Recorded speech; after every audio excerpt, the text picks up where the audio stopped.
estamos en De Palabra en Palabra. Muy buenas tardes tengan todos ustedes y estamos muy contentos de darles este programa que hoy de verdad va a estar muy bueno.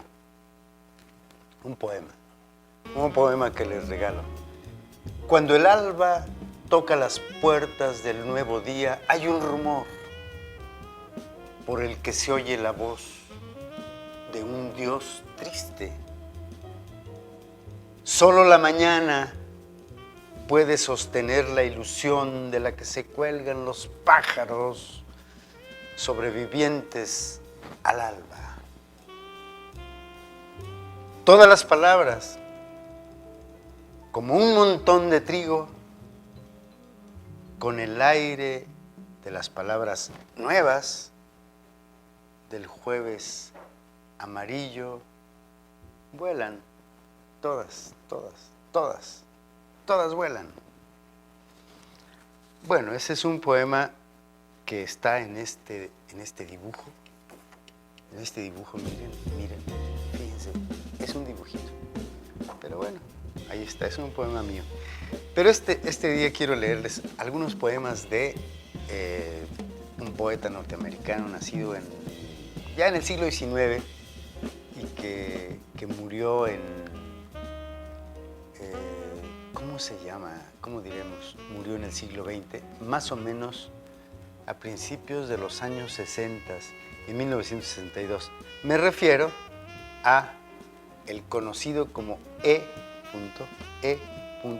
Cummings, que se llamaba Edward Estling Cummings. Nacido en Cambridge, Massachusetts, en 1894, ahí está la fecha exacta. Y bueno, escribió algunas obras narrativas también, escribió teatro, un libro de crítica, en fin, un gran poeta, sin duda, un gran poeta. Y quiero leerles este poema donde tiene voces como abajo, como subterráneas. Oigan, arriba al silencio, el verde silencio con una tierra blanca dentro. Tú bésame, irás. Afuera de la mañana, la joven mañana con un tibio día adentro, bésame.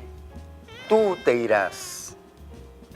Allá, al sol, el hermoso sol con un firme día adentro. Tú te irás. Bésame abajo en tu memoria y una memoria y memoria yo. Bésame. Mire, qué cosa. Como la voz en un poema, como la voz en la vida misma puede dar esos apartes, como lo llamaban en el siglo de oro del teatro. Es decir, un personaje que estaba hablando al público, no al público, sino a un personaje, sí señor, estoy de acuerdo, y al público le decían, no estoy de acuerdo, no se crean, ¿no? Ese tipo de apartes me gustan mucho en este poema de Cummings, especialmente en este.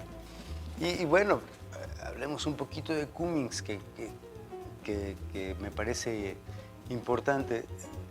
Hay su recopilación de Complete Poems, abarca más de 1000 páginas. Y bueno, su poesía ya podemos ver, se caracteriza por una composición experimental, ¿no? Por una intención de romper en el verso. Acuérdense que dice, tú, bésame, te irás.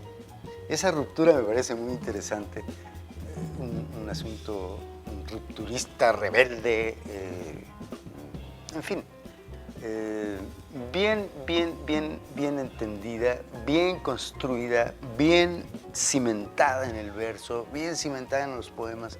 Y me parece que, bueno, el hecho de que Cummings haya hecho eso, bueno, también tiene que ver con el oído, ¿no? En fin, la poesía finalmente es un asunto de música, es un asunto de ritmo, es un asunto de los latidos del corazón que empatan al ritmo del mundo. Si hay un hombre que empata esos ritmos, esos sonidos que oye del mundo con las palabras, ese es el poeta. Creo que ese es el poeta.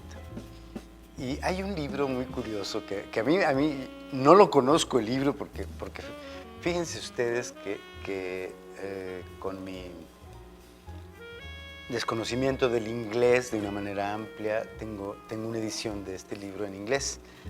Y he tenido, pues, ciertas reticencias para entrar a él, pero se llama Buffalo Bill ha muerto, que es hay una antología poética ahí que lleva ese nombre, poemas recogidos desde 1910 al 62, que es el año de su muerte. Es decir, son 50 años de su poesía. Y el libro se llama Buffalo Bill ha muerto. Leeré otro poema que encuentro aquí en la red. Pueden encontrarlo en la red o comprar libros, en fin. Dice, ¿quién sabe si la luna no es un globo que ha partido de una profunda ciudad en el cielo, repleto de personas hermosas? ¿Quién sabe? Y si tú y yo nos subiésemos a él, si nos aceptaran a ti y a mí en su globo, pues entonces nos aceptarán a ti y a mí en su globo. Nos elevaríamos con todas esas personas más alto que las casas.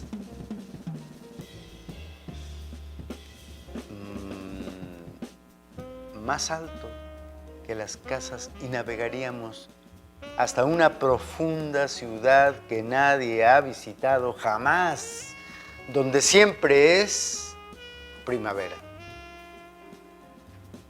Y todo ese mundo está enamorado y las flores se cogen solas.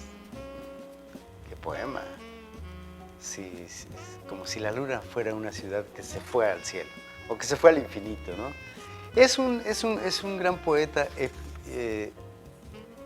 Dijimos que se llamaba Edward Stling Cummings, conocido en sus libros. La firma era E.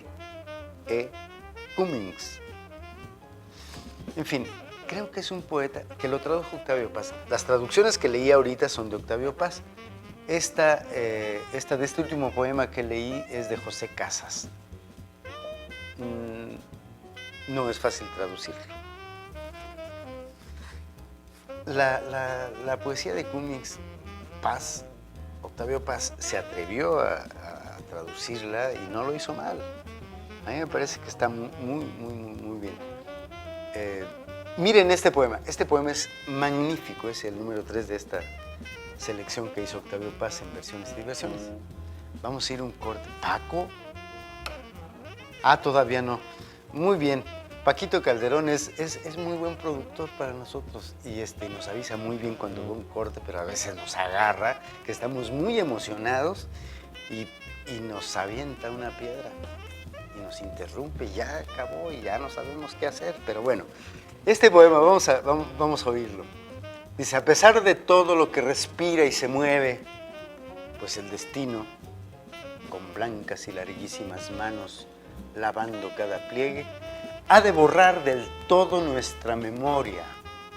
Antes de abandonar mi cuarto, me vuelvo y, parado en mitad de la mañana, beso esa almohada, amor mío, donde nuestras cabezas vivieron y fueron. ¡Qué cosa! Es un poema muy triste, sin duda, ¿no? Beso esa almohada amor mío, donde nuestras cabezas vivieron y fueron. Qué final de poema, ¿no? En fin, creo que estamos ante un poeta de los importantes. Hace poquito, fíjense que leía una traducción de... Ya voy, Paco, espérame. Leíamos una traducción de un amigo mío de un poema. Ahorita les voy a decir cuál poema. Ojalá que lo encuentre, se los leo. Vamos a un corte y regresamos. Y enseguida vamos a platicar con Óscar Millán sobre un cuento magnífico que no saben de quién es, Juan Rulfo. Regresamos.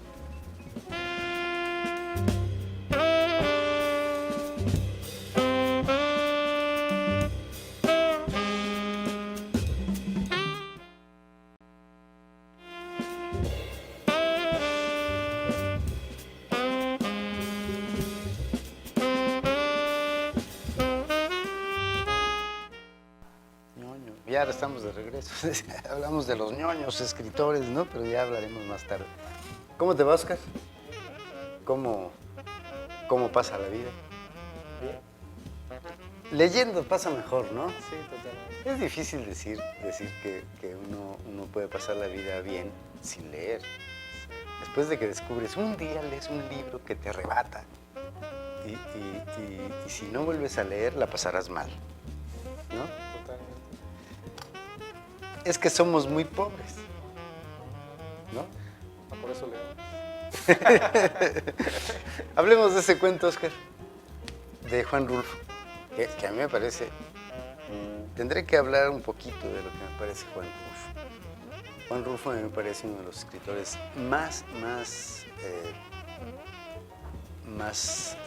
profundos, ¿no?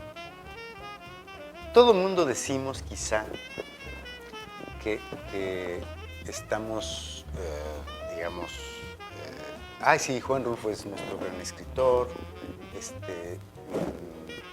es grandísimo Juan Rulfo, pero pocos dicen por qué, ¿no?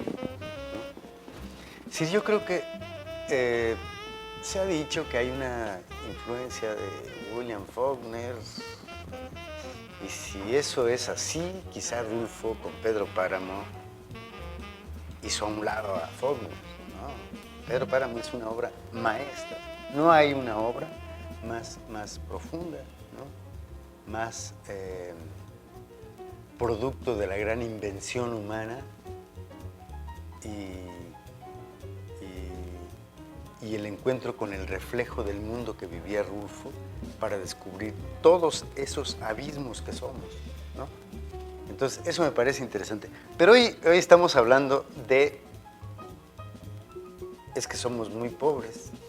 Un cuentecito pequeño de Juan Rulfo. Ya que lo leíste, ¿cómo lo ves? Pues es la prostitución de pueblo, un poco ya media pintada por Arriola. Nomás que Arriola la pinta en un pueblo grande, en Zapotlán. Ajá. Y pues siempre el pueblo de Rulfo era un pueblo siempre más pequeño y más pobre. Zapotlán el Grande era un pueblo boyante y bien nutrido de comercios, y los pueblos de Rulfo eran los pueblos pobres del occidente mexicano, los ranchos pobres, Sí, sí. donde unas secas, unas vacas que se mueren, la diferencia entre pasarla bien o estar al borde del hambre, pues. Y en este caso, pues unas muchachas que son dadas a la vida, pues no sé cómo llamarle en ese entonces, cuál era la palabra, pero pues al burdel, ahí ponen como pirujas, pero esa palabra también me suena así como macha, ¿no? Como despectiva, no es que son pirujas, y es un oficio... Sí, acuérdate que lo dice un niño, ¿no? Exacto. Y lo digo nada más como por un tema de que estamos en la tele. ¿Quién cuenta? No conoces palabras, ¿no? Es decir, pero quien cuenta la historia es la voz del hermano de Tacha, a quien perdió su patrimonio que le había regalado su padre, que era la serpentina, una vaca, que vino el río y se la llevó. Y, y él no quería que le pasara a Tacha lo que le pasó a las otras dos hermanas, ¿no? Que cayeron, digamos, en desgracia y tuvieron que irse a vender su cuerpo. Hay cosas que hay que puntualizar en la expresión del lenguaje. ¿Qué hace Rulfo aquí? Rulfo logra una voz, la voz de un muchachito adolescente que ya sabe cosas a la mitad, quizá, ¿no? Es decir, pero que cuenta la historia desde un desánimo y una resolución de que aquí todo va de mal en peor. Así comienza con esa frase, comienza el cuento. Entonces, el niño cuenta todo eso, digamos, no sé el personaje que narra esta historia cuántos años tenga, pero he sabido por personas cercanas que me han narrado o que yo he visto cómo los jovencitos de secundaria narran las cosas de esta manera. ¿No? Okay. Es decir, como a la mitad. Ahora, ¿qué trata el cuento de Rulfo? Independientemente de otras cosas que toca con una certeza terrible, la pobreza, ¿no? Y eso debe importarnos. Creo que la pobreza en este país ha sido despreciada. Los pobres han sido hechos a un lado y han sido pisoteados, escupidos, en fin. Los pobres no existen, pero de esos viven, ¿no? De los pobres viven los ricos y todos, ¿no? De los pobres también vivimos todos, ¿no? Si los pobres son un gran sostén en este país desde el siglo XX, ¿no? Desde la posrevolución, Oscar, según el cuento, digamos, ¿no? Entonces aquí nos muestra una radiografía de cómo la pobreza es azotada hasta por la lluvia, hasta por el agua que hace crecer el río y se lleva la vaca, y al único tamarindo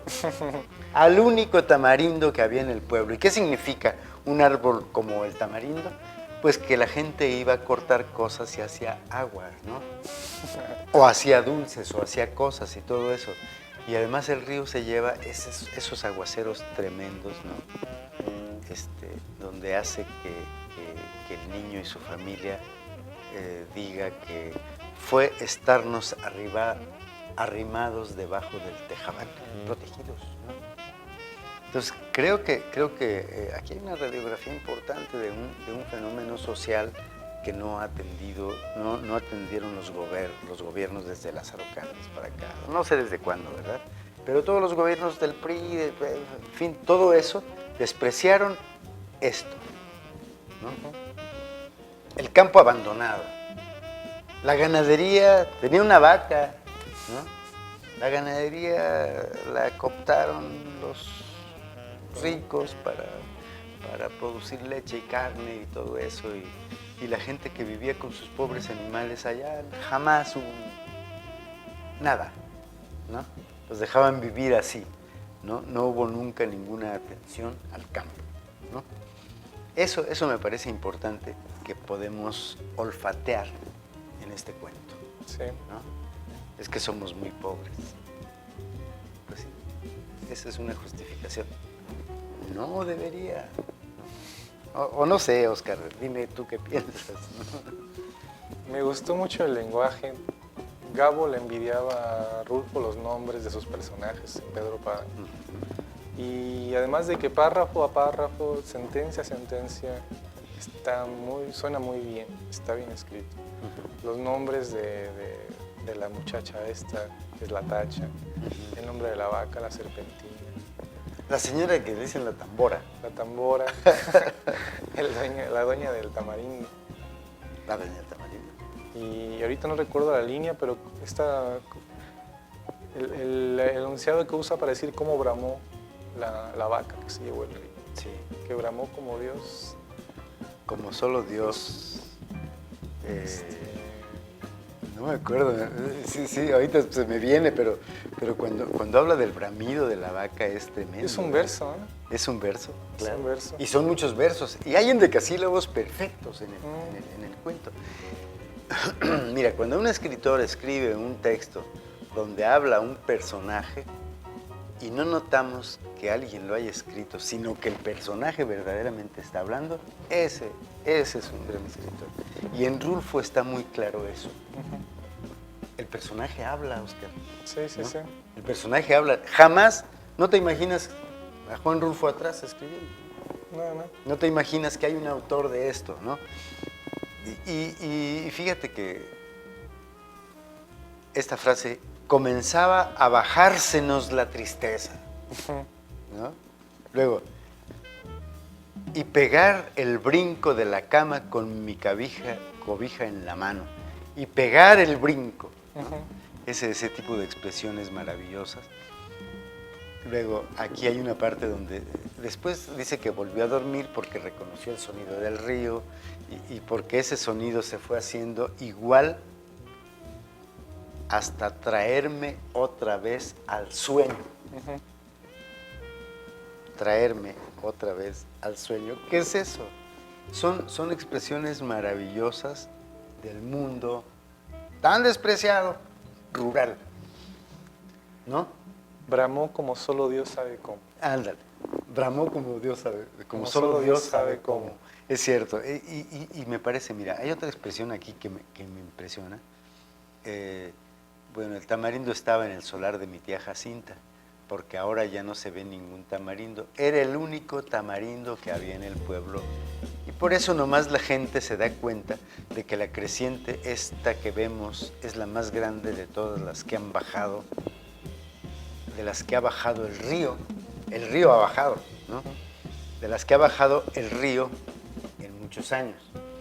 Entonces, son víctimas, además, estos pobres, esta familia muy pobre, es víctima de un fenómeno natural tremendo, una tormenta terrible, donde dice que el río iba perdiendo sus orillas, ¿te acuerdas de eso? Sí, sí, sí. Y entonces era llevarse una vaca, ahogarla, que me recordó un poema de Francisco Hernández donde dice, ahí va la vaca inflada en el río, en la calle que se ha convertido en un río, ¿no?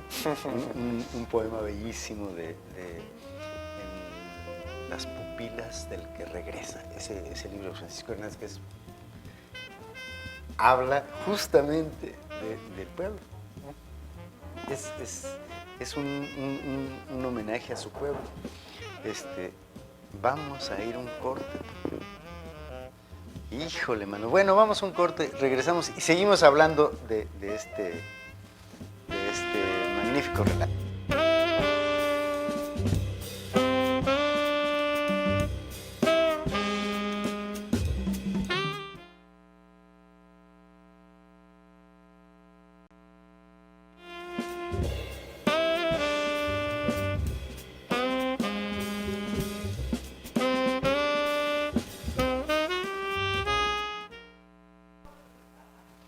Seguimos, vamos a concluir este comentario del cuento para resaltar algunas expresiones importantes. Por ejemplo, oigan esto, lo más seguro es que ha de haber venido dormida para dejarse matar, así nomás por nomás. Se refiere a la serpentina que se la llevó el río, ¿no?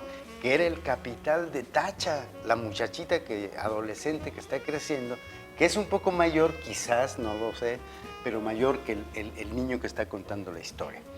Hay otra cosa que a mí esas expresiones muy del pueblo, poderosísimas, descendientes del siglo XVI, que dice, se encontró entreverada y acalambrada entre aquella agua negra y dura como tierra corrediza.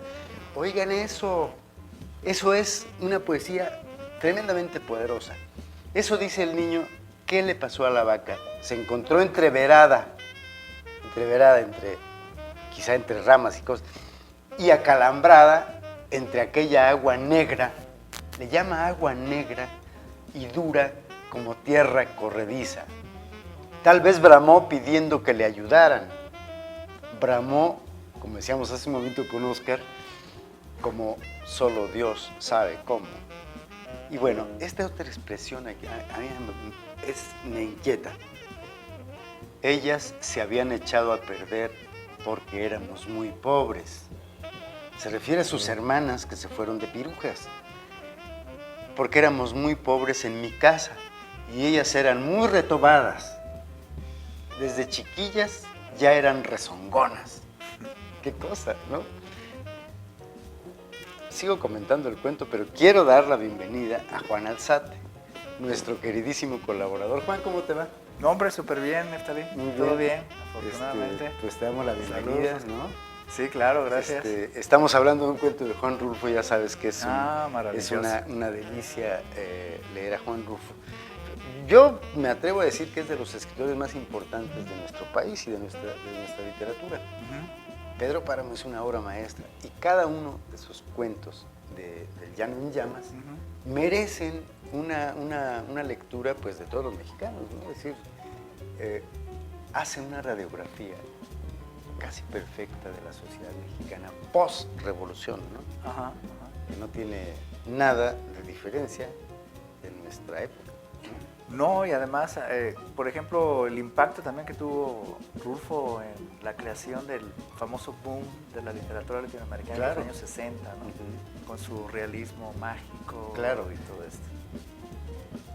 100 años de soledad es muy famosa. Claro.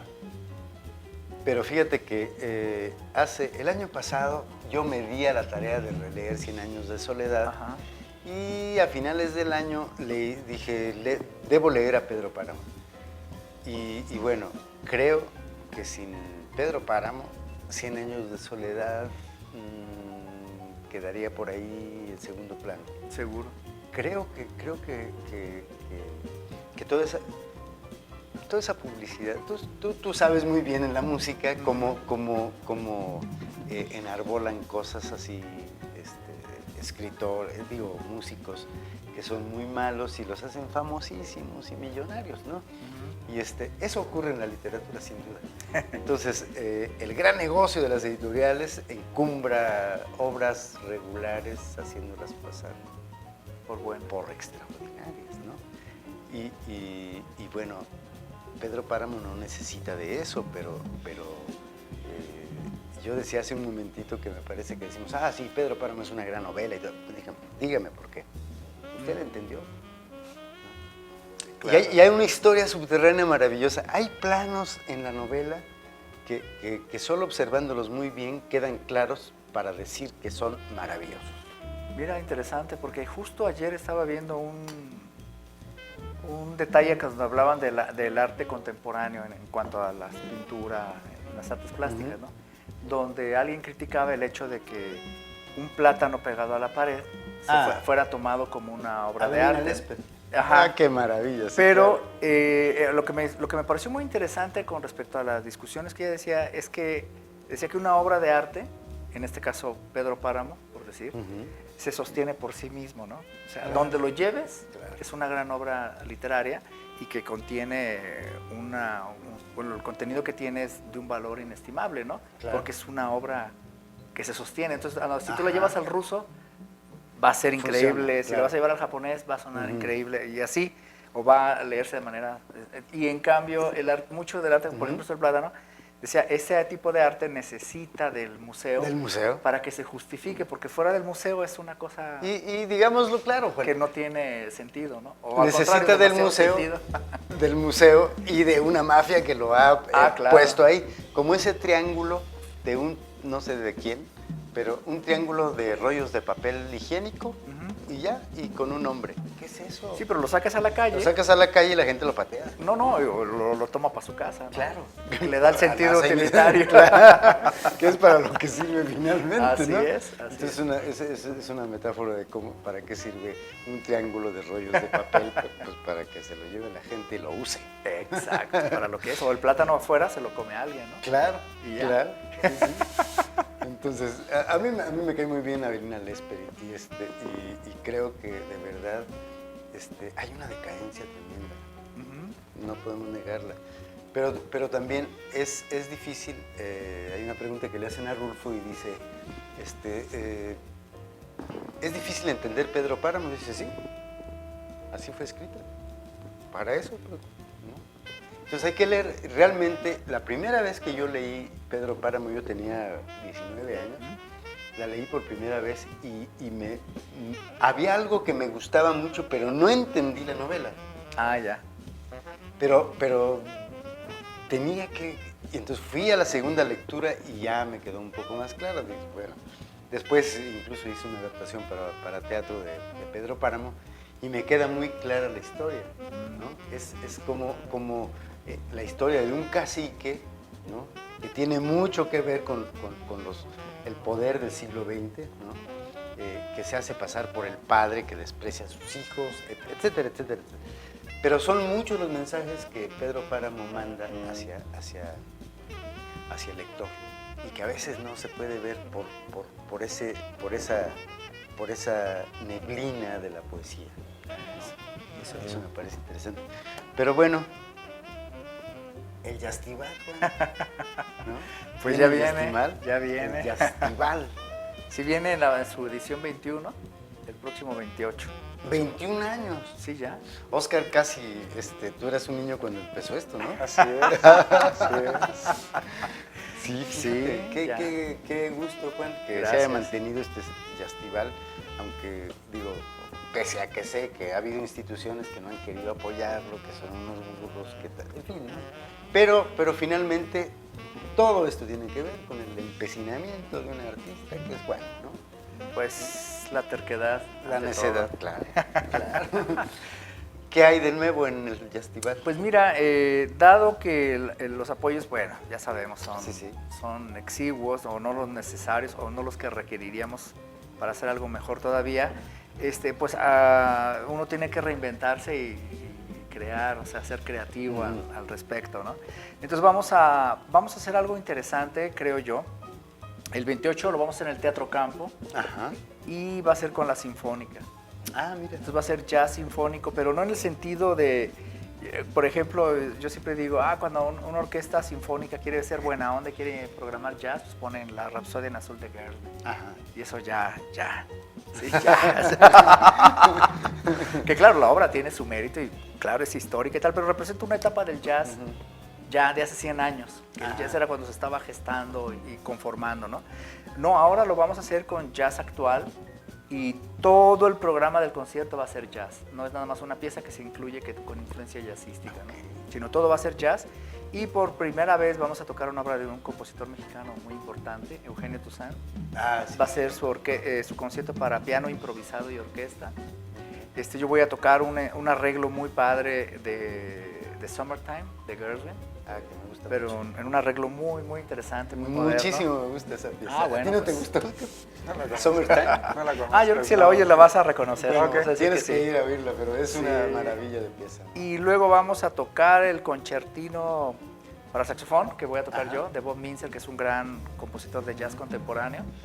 Y se cierra con el concierto para trío de jazz y orquesta de Claude Bolling, que es un autor para la gente que le gusta entre el clásico y el jazz. Lo conocen. No, más bien, lo compuso para flauta, fue lo más famoso, su suite para flauta y trío de jazz es muy famoso.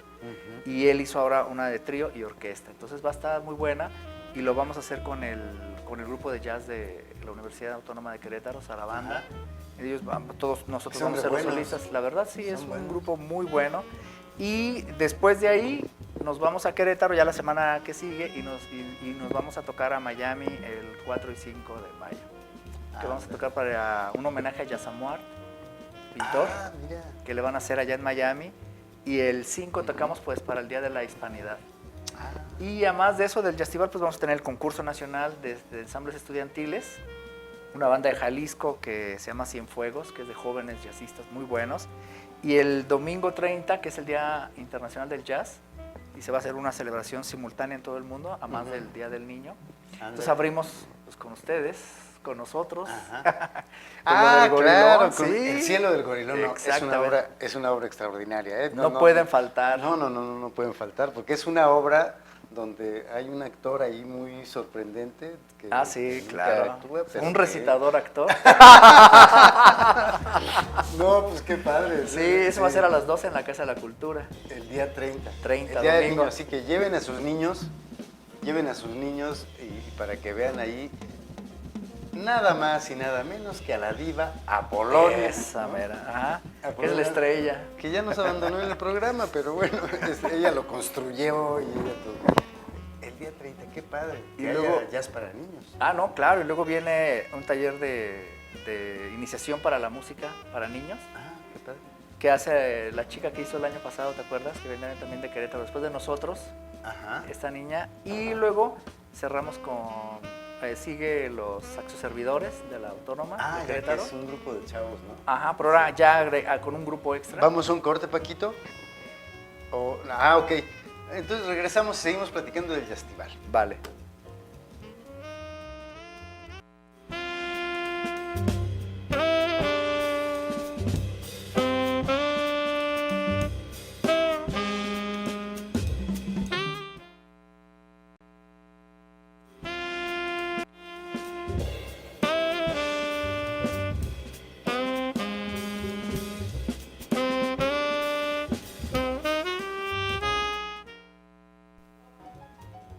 Ya estamos de regreso.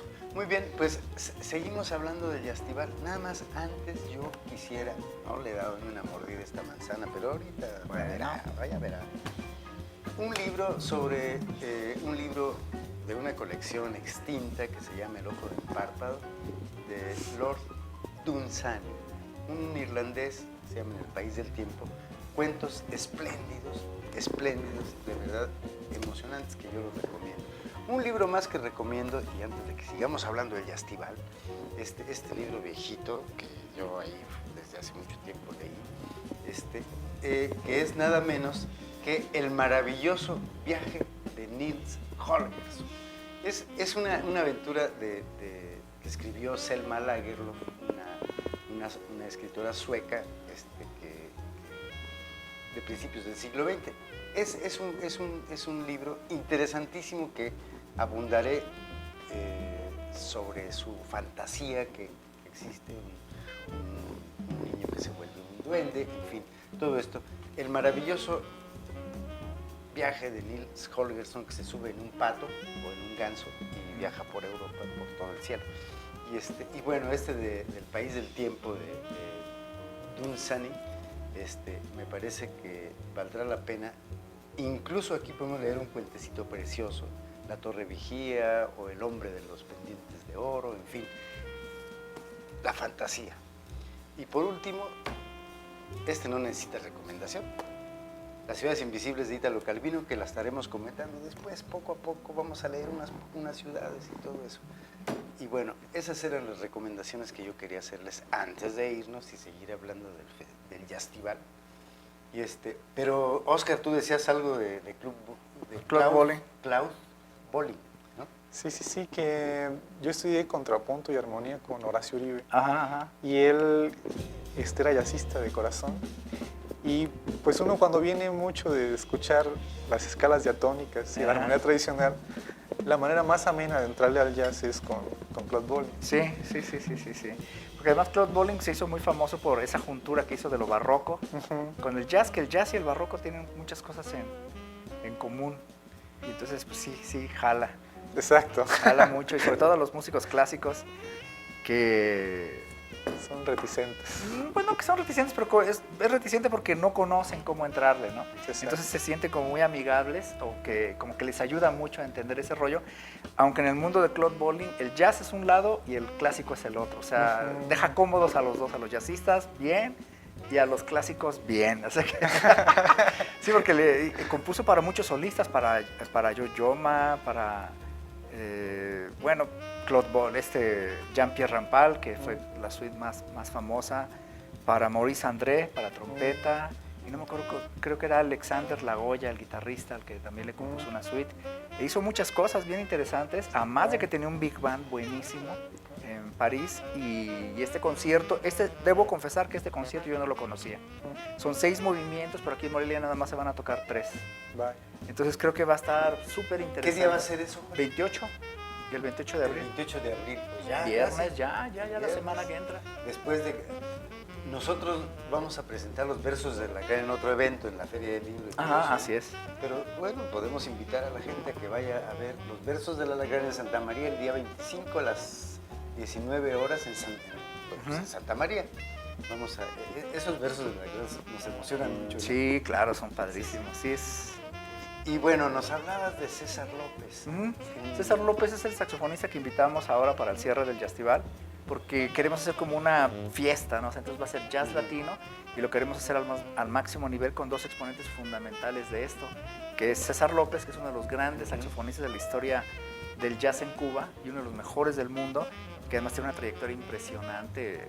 Tocaba con Irakere y fue uno de los solistas más importantes de Irakere. Incluso ganó varios premios con Irakere con un disco muy famoso que hicieron ellos que se llama grabado en el Ronnie Scott en Londres, que de hecho cuando ellos terminaron de grabar ese disco ellos llegan a Caracas y descargan o se echan el palomazo con nosotros en un club de jazz donde yo tocaba en esa época en Caracas. Estoy hablando principios de los 90, o sea, ya hace un buen rato. Sí. Y desde entonces luego me reencontré con César en Costa Rica y luego ya lo invité a Querétaro, que hicimos un encuentro de saxofonistas de jazz y él ya ha venido aquí al Jazztival en el 2018 y ahora pues lo vuelvo a invitar, pero ya como solista donde músicos... ¿Dónde va a ser esto? Casa de la Cultura también. En la Explanadota. Sí, ahí. Ah, ahí en mira el qué centro. padre. Y Pues sí va a ser una fiesta, Juan. Sí, claro, tiene que ser además. Entonces ahí los esperamos porque se va a poner bueno. Y también el otro invitado es Roberto Vizcaíno, que él ya vive aquí en Morelia, un percusionista también cubano muy importante, que él incluso revolucionó mucho el concepto de tocar la percusión cubana y ha ganado premios con Chucho Valdés y tocaba con Gonzalo Rubalcaba, etcétera. O sea, un gran personaje. Y acompañado por lo que yo considero los mejores músicos de jazz que hay en esta ciudad. Entonces creo que es muy importante esa juntura y ese ¿Cómo intercambio. se llama tu baterista? Fernando Mendoza. Qué barbaridad. Sí, sí, sí. Qué barbaridad, es muy bueno. Sí, claro. Entonces va a ser algo creo que muy bueno y para que todo el mundo se ponga a gozar ahí. Qué padre. Pues yo creo que estos festivales, estos eventos tan importantes del jazz, deberían ser muy bien apoyados. Esa es una cosa, ¿no? Ya no nos quejemos, pues ya así es la cosa. Pero deberían ser muy visitados por la gente. Eso sí, esa es la idea. Es importante que la gente se eduque en cómo se escucha la música, qué cosas debemos oír, cómo observar con el oído esa misteriosa forma del tiempo, como le llamó Borges, que es la música, ¿no? Y la gente debe observar eso. Fíjate que, no soy ningún ejemplo para eso, pero estoy escuchando, hablaremos luego de Keith Jarrett, ¿no? Ah, claro, bueno. Estoy oyendo Yasmín, Wow. un disco que además me impresionó la portada, que son unos cuadritos así nada más, unas rayas y ya, y dice Yasmín, Keith Jarrett y otro músico. Ajá. Y es una dulzura tremenda. Sí, imagínate, es que Keith Jarrett es un... No sé, ¿qué te puedo decir de él? Te Está más allá del bien y el mal. Te voy a comprometer a que hablemos de Keith Jarrett la próxima colaboración. Seguro, seguro. Fíjate que hablando de libros, estoy leyendo uno que también les recomiendo. Que en este caso... Oye, es que yo te estoy recomendando músicos. Sí, y ahora yo te recomiendo el libro. Perfecto. No, pero este es la biografía de un músico. Es la biografía de Gato Barbieri. Ah, entonces se llama Gato Barbieri y el sonido del tercer mundo. Está qué cosa. Increíble. Gato Barbieri es el primer saxofonista tenor que yo escuché en mi vida antes de tocar yo el saxofón. Entonces cuando aquella versión de Europa me hace llorar, ¿no? Es así el sumum, sí. La cúspide más bien. Pero todo su proceso, su vida, cómo él llegó a esto, cómo como argentino llega a Europa y tiene que redescubrir su latinoamericanidad, todo ese rollo y luego su forma de hablar y luego de tocar el saxofón, para mí ha sido impactante. Y la biografía está muy padre. Sergio Pujol es el que lo escribe. Es buen escritor. Y excelente, excelente, muy, muy, muy bueno. Se lo recomiendo a ustedes y a todos los que nos están... Pues vamos a leerlo con muchísimo gusto porque yo aprecio mucho el trabajo de Gato Barbieri, que fue un saxofonista, con su sombrero, sí, ¿no? Sí. Y cómo construye esa imagen también, porque también fue un rollo de qué colores, por qué el sombrero, sus lentes, todo el rollo. Un tipo muy interesante, ¿eh? Y además... ¿Él vive? No, ya murió en el 2016, de 82 años. ¿Cómo vivió un crees? buen, sí. Qué Entonces, barbaridad. todo un proceso. Además, él fue una figura importante en el desarrollo del jazz argentino entre los años 50 y 60.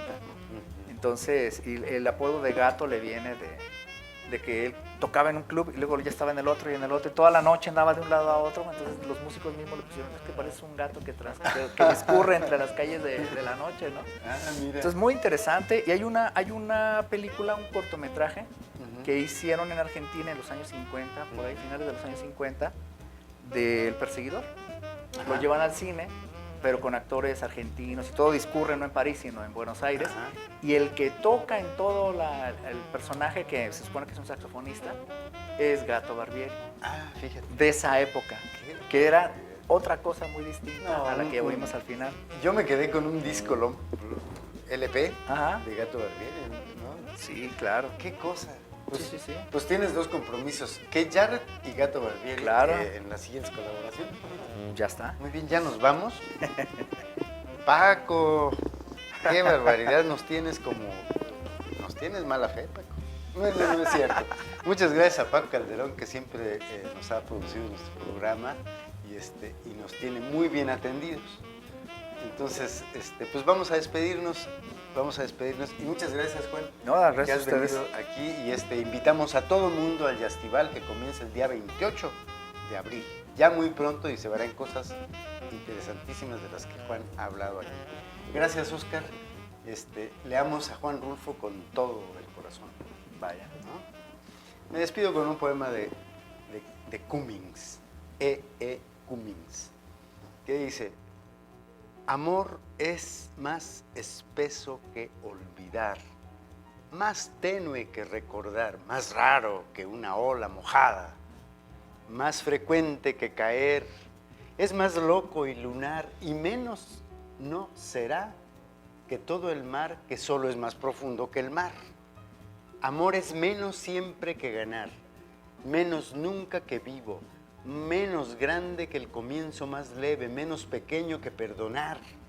Es más solar y soleado, y más no puede morir que todo el cielo, que solo es más alto, que el cielo. Recuerden, amigos, que si sabemos que el cielo es alto, quizá sepamos qué es el amor. Yo soy Neftali Coria. Hasta la próxima.